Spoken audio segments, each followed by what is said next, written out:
देखिए, आज महाकुंभ प्रयागराज में मौनी अमावस्या का मुख्य स्नान पर्व था 29 जनवरी 2025 को। इसमें ब्रह्म मुहूर्त से पूर्व प्रातः 1 बजे से 2 बजे के मध्य मेला क्षेत्र में अखाड़ा मार्ग पर भारी भीड़ का दबाव बना और इस भीड़ के दबाव के कारण दूसरी ओर के बैरिकेड्स टूट गए और भीड़ के लोग बैरिकेड्स बांधकर दूसरी तरफ ब्रह्म मुहूर्त के स्नान का इंतजार कर रहे श्रद्धालुओं को कुचलना शुरू कर दिया।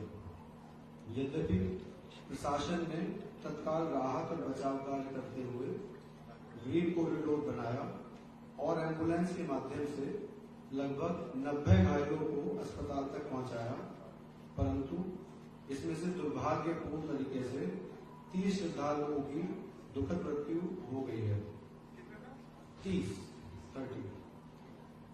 इनमें से 25 की पहचान हो चुकी है और शेष की शिनाख्त की जानी बाकी है। कुछ लोग बाहर के प्रदेशों के भी इनमें से हैं, जैसे कर्नाटक के 4 लोग हैं, असम से 1 है, गुजरात से 1 है। कुछ घायलों को परिवार के सदस्यों को लेकर चले गए हैं तथा 36 घायलों का इलाज स्थानीय मेडिकल कॉलेज में चल रहा है। श्रद्धालुओं की सुविधा के लिए मेला प्रशासन द्वारा हेल्पलाइन नंबर 1920 जारी किया गया है, जिस पर यदि कोई व्यक्ति गायब है तो उसके संबंध में जानकारी प्राप्त की जा सकती है। इस समय स्थिति सामान्य है। माननीय मुख्यमंत्री जी द्वारा सभी पूज्य महामंडलेश्वरों, संतों एवं अखाड़ों से वार्ता कर आग्रह किया गया है और सभी इस अमृत स्नान के भागीदार बने। सभी पूज्य शिष्टाचार्य, पूज्य आचार्य महामंडलेश्वर एवं अखाड़ों के द्वारा श्रद्धालुओं की सुविधा का ध्यान रखते हुए कुछ विलंब से अमृत स्नान आज किया गया, जो कि आज सकुशल संपन्न कराया गया।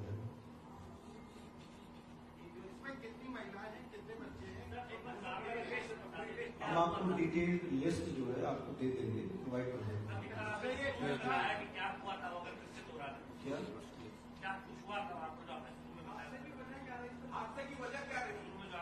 देखिए, ये मेला क्षेत्र में अखाड़ा क्षेत्र में बैरिकेड्स लगे हुए हैं और अन्य जगहों पे बैरिकेड्स लगे हुए हैं। तो घाट पे और अखाड़ों पे बैरिकेड्स हैं, उसी में बैरिकेड्स में कुछ बैरिकेड्स टूट गए और बैरिकेड्स टूटने की वजह से जो श्रद्धालु नीचे कई बार जमीन पे सो जाते हैं या वेट करते हैं ब्रह्म मुहूर्त का, वो उनके ऊपर दूसरे श्रद्धालु अफरा तफरी में चढ़ गए, जिससे वो जो नीचे जो सोए हुए श्रद्धालु थे वो नीचे आ गए, वो कुचले गए जो श्रद्धालु तेजी से चले उनके ऊपर उनके द्वारा। तो ये बेसिकली एक ऐसी स्थिति उत्पन्न हुई जो कि जो श्रद्धालु ब्रह्म मुहूर्त का वेट कर रहे थे और जो श्रद्धालु तुरंत वहां पे आए थे, तो उनके बीच में कहीं ना कहीं थोड़ा सा एक वो रहा कि वो देख नहीं पाए कि नीचे कौन है और उस वजह से ये दुखद हादसा हुआ।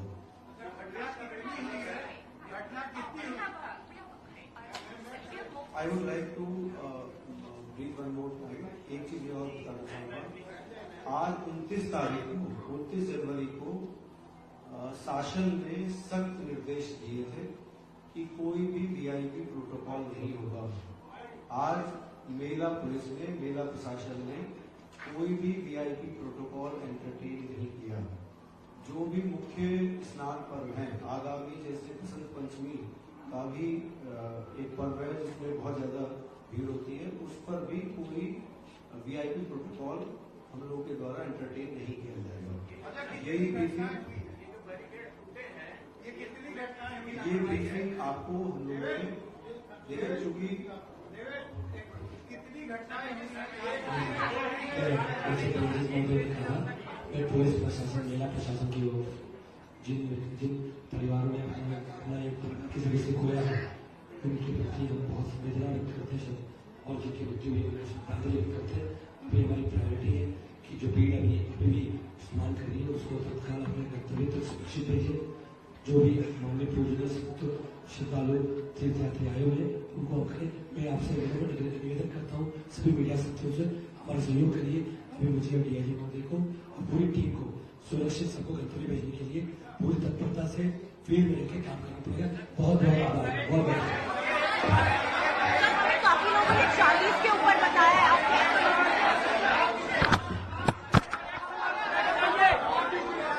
इस तरह से जाना ठीक नहीं है सर।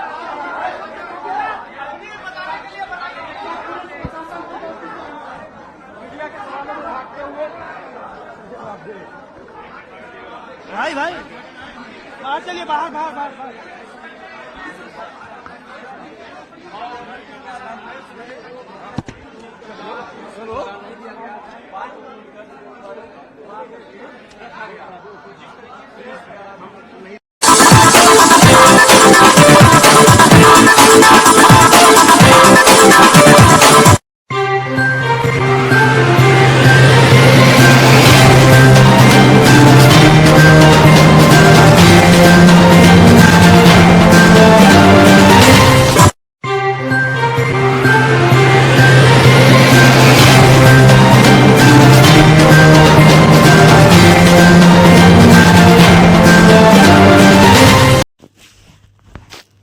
गंगा नदी के पुल में आई दरार, हो सकता है बड़ा हादसा। एनएचआई के अधिकारियों की लापरवाही से हो सकता बड़ा हादसा। गंगा नदी के पुल में आई दरार, 6 इंच तक हो गया पुल में गैप।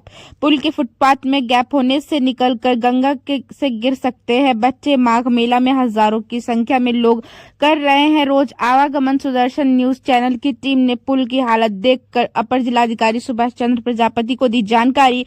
अपर जिलाधिकारी ने एनएचआई के परिजनों डायरेक्टर शिवम सिंह को गैप भराने के दिए आदेश। अपर जिलाधिकारी के आदेश के बाद भी एनएचआई के परियोजना डायरेक्टर के कान पर नहीं रहेगा जू। एनएचआई केंद्र सरकार के अधीन होने से जिले के अधिकारियों का आदेश नहीं मान रहे परियोजना डायरेक्टर। आम जनमानस की जान से खिलवाड़ कर रहे हैं। एनएचआई के अधिकारी प्रवेश के लिए रामगंगा के पुल को पार करना मजबूरी है, उसके बाद शहर में प्रवेश करने के लिए गंगा नदी का पुल भी पार करना जरूरी है। गंगा और रामगंगा पुल लगभग 48 साल पुराने हैं। पांचाल घाट पर बने गंगा पुल के फुटपाथ पर बनी दरारें और नीचे पिलर पर लगे रोलरों की स्थिति अपनी कहानी खुद बयां कर रहे हैं। आमतौर पर पुलों की उम्र लगभग 50 वर्ष होती है। रामगंगा पुल का निर्माण वर्ष 1970 से 76 में, तो गंगा पुल का निर्माण 1971 से 75 के बीच हुआ। जाहिर है कि गंगा व रामगंगा के पुल तो अपनी उम्र के अंतिम पड़ाव पर हैं। बीम बेयरिंग की स्थिति में भी खराब। अब इसे निर्माण की कोताही कहे या रख रखाव की अनदेखी, तीनों पुल पर आयु का प्रभाव और रख रखाव की अनदेखी के निशान साफ नजर आ रहे हैं। पांचाल घाट स्थित गंगा पुल के फुटपाथ से लेकर मुख्य भाग तक 2 गर्डर के बीच चौकी दरारें हैं। पुल के नीचे से देखने पर बीम बियरिंग की स्थिति भी खराब नजर आ रही है। इन पर जमी मोटी जंग से दूर से ही दिखती है। विगत 4-5 दशक में इन पुलों पर यातायात का दबाव कई गुना बढ़ चुका है। इटावा बरेली हाईवे पर पड़ने वाले गंगा व रामगंगा पुलों पर तो नेशनल हाईवे का निर्माण पूरा होने पर भारी वाहनों का दबाव और बढ़ गया है। 1-1 मुकेश गुप्ता, भाजपा सांसद फर्रुखाबाद से ऋषि सेंगर।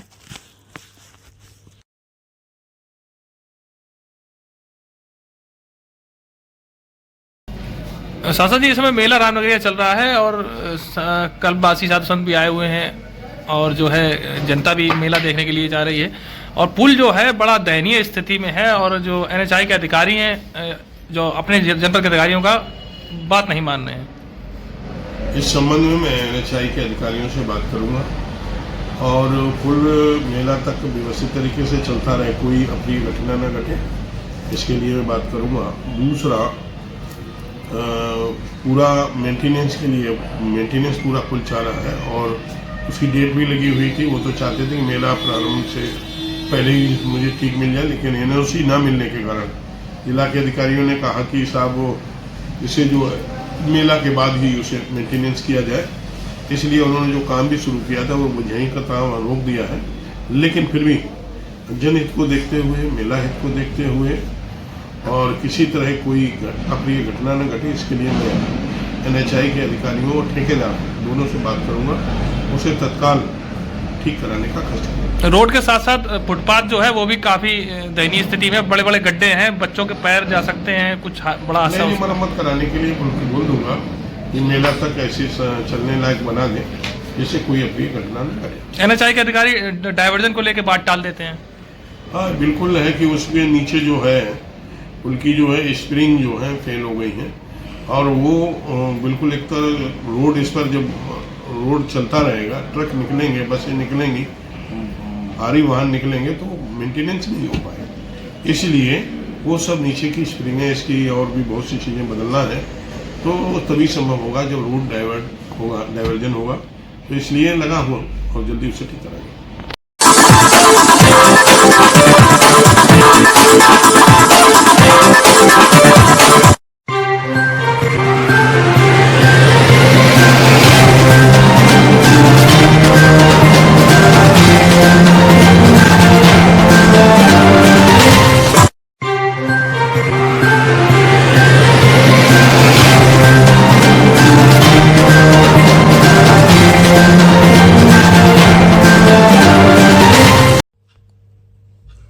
ज्ञानेंद्र सिंह की रिपोर्ट। एस्कॉर्ट ट्रैक्टर डीलर अनेक प्रदेश के जा पहुंचे किसान नेता राकेश टिकैत जी के पास और कंपनी की गलत नीति और ब्याज को लेकर सभी डीलर अब किसान यूनियन के साथ मिलकर करेंगे धरना प्रदर्शन। और अब बात करते हैं राकेश टिकैत जी के पास।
क्या नाम है भैया आपका? कौशल सिंह बदरिया, कहाँ रहते हैं? रामपुर माजगांव। अच्छा, आर्मी में कितने वर्ष आपको हो गए हैं देश सेवा करते हुए, और यदि वर्तमान समय का युवा जो है वो आर्मी में जाना चाहे तो किन बातों का उसे ध्यान रखना चाहिए? मुझे आर्मी में 8 साल हो गए देश सेवा करते हुए। अगर आज का युवा भारतीय सेना में जाके देश सेवा करना चाहता है तो सबसे पहले तो वो अपने फिजिकल पे ध्यान दे, फिजिकल के साथ साथ पढ़ाई पे भी ध्यान दे। अगर वो 2 से 3 घंटे तक डेली अगर पढ़ाई करता है तो उससे वो आर्मी का पेपर भी सॉल्व कर सकता है और आर्मी में भर्ती भी देख सकता है। अगर फिजिकल फिट नहीं होगा तो वो भारतीय सेना में नहीं जा सकता है, क्योंकि भारतीय सेना में जाने से पहले आपको रनिंग और फिजिकल पे बहुत ज़्यादा ध्यान देना चाहिए। इसके बाद ट्रेनिंग के टाइम पे अगर आपका फिजिकल फिट होगा तभी आप ट्रेनिंग में कंप्लीट कर सकते हो, और जब तक आपकी ट्रेनिंग कंप्लीट नहीं होगी तब तक आप भारतीय सेना में देश सेवा नहीं दे सकते हैं। किन चीज़ों का खान पान करने से जो सेहत है वो एक अच्छी रह सकती है? अगर रनिंग करते टाइम डेली सुबह में अगर वो कच्चे चने, किशमिश, बादाम और मूंग दाल इनको पानी में भिगो के कच्चा खाए तो उससे क्या है, सेहत भी ठीक रहेगी, फिजिकल भी फिट रहेगा, रनिंग भी अच्छी रहेगी। इसके बाद अगर बंदा अपनी डाइट पे ध्यान रखेगा, बाहर की चीज़ें ज़्यादा नहीं खाएगा, उससे ना उसके पेट में प्रॉब्लम आएगी ना फिजिकल में प्रॉब्लम आएगी, जिससे वो फिट रह सकता है। कैसा इन 8 वर्षों का अनुभव रहा है अब तक आर्मी में? क्या कुछ ऐसा देखने को मिला है? क्या कोई ऐसा वाकया जो अभी तक यादगार रहा हो? सबसे पहले तो हम जब भर्ती हुए उसके बाद ट्रेनिंग में गए। ट्रेनिंग में हमने रुड़की में ट्रेनिंग की, रुड़की में हरिद्वार के पास में। वहाँ सबसे पहले तो हम अपना घर छोड़ के गए तो हमें 2-3 महीने तक तो ऐसा महसूस हुआ कि हम कहाँ आ गए, लेकिन हमें वहाँ हर प्रकार के लोग मिले, हर देश के कोने कोने से आ रखे थे ट्रेनिंग करने। तो हमें एक भाई बंधु की तरह रहने लगे, क्योंकि हमें पता था इन्हीं के साथ रहना है, इन्हीं के साथ अब ट्रेनिंग करनी है। उसके साथ साथ हमने ट्रेनिंग में भी बहुत मस्तियाँ की। जब पता चला कि हाँ अभी ट्रेनिंग में क्या है, दिमाग में लेके करना था, मोरल डाउन करके करना था, उससे अच्छा हम एक मस्ती भरी ट्रेनिंग की। और ट्रेनिंग पास होने के बाद में हमारी कसम परेड हो गई। कसम परेड होने के बाद में हमें क्या हुआ, यूनिटों में भेज दिया गया। वहाँ से हम सब अलग अलग हो गए। उसके बाद यूनिट में जाने के बाद यूनिट में रहा, वहाँ फिर जाते ही नए नए लोग मिले, उनसे घुले मिले, उनके साथ रहे तो पता चला हाँ एक परिवार है। उसके बाद फिर हम लद्दाख गए। लद्दाख में रहने के बाद में पता चला कि हाँ कि ज़िंदगी में कितनी कठिनाइयाँ होती हैं, क्या होता है वो वहाँ जाके देखने को मिला। कितना मुश्किल भरा रहा लद्दाख का ये? अभी भी लद्दाख में ही है, कैसा कुछ लग रहा है लद्दाख में? थोड़ा लद्दाख के बारे में बताइए। लद्दाख में रह के अच्छा भी लग रहा है वहाँ पे, क्योंकि पहली बार जब लद्दाख में गए देखा कि ये बर्फ़ वगैरह देखी तो ठीक लगा, लेकिन लगातार वहाँ रहते रहते हर कठिनाइयों में क्या हुआ सामना करना पड़ता है, क्योंकि वहाँ का जो तापमान है कभी -38-40 तक पहुँच जाता है। उसमें रहना, खाना और सोना वगैरह हर चीज़ में दिक्कत ही दिक्कत है। लेकिन हमारी सुविधाएं इतनी मिलती हैं जिससे हमें क्या होता है वहाँ पे हमें सुविधाओं की वजह से कम तकलीफ़ें हो रही हैं। क्या वर्तमान सरकार जो है वो आर्मी के लिए कहीं ना कहीं सही कार्य कर रही है या फिर अभी भी असंतोष फैला हुआ? नहीं, सरकार जो है वो इंडियन आर्मी के लिए बहुत ही अच्छे अच्छे कार्य कर रही है। हमारे माननीय मोदी जी ने हमें बहुत सारी सुविधाएं दे रखी वहाँ पे जो पहले नहीं थी। हमारे चाइना बॉर्डर तक रोड बनवा रखा है जिससे हमें आने जाने में बहुत कम तकलीफ़ हो रही है, और बाकी बहुत सारी ऐसी सुविधाएं कर दी हैं जिससे हमें अब कम तकलीफ़ हो रही है।